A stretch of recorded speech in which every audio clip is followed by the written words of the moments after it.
Welcome to the Salmon Runs YouTube. Enjoy the video.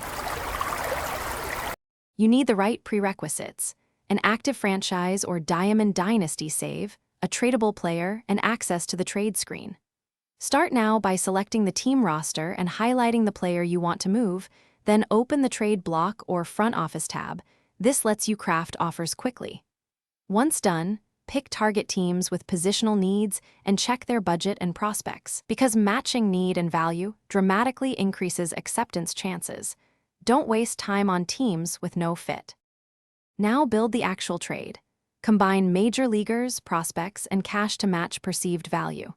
Explain why you include each piece: prospects for upside, cash to offset salary, or a position player to fill a hole, and use scouting grades to justify asking price.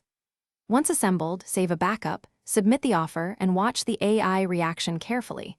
If rejected, tweak pieces or target a different team. Make sure to rotate offers and prioritize teams with clear roster gaps. To finish, negotiate any counteroffers and accept when fair. Finalize the trade and immediately update your lineup and depth chart. Explain why final checks matter: contract lengths, service time, and positional slots affect team chemistry, so verify assignments and payroll impact before confirming.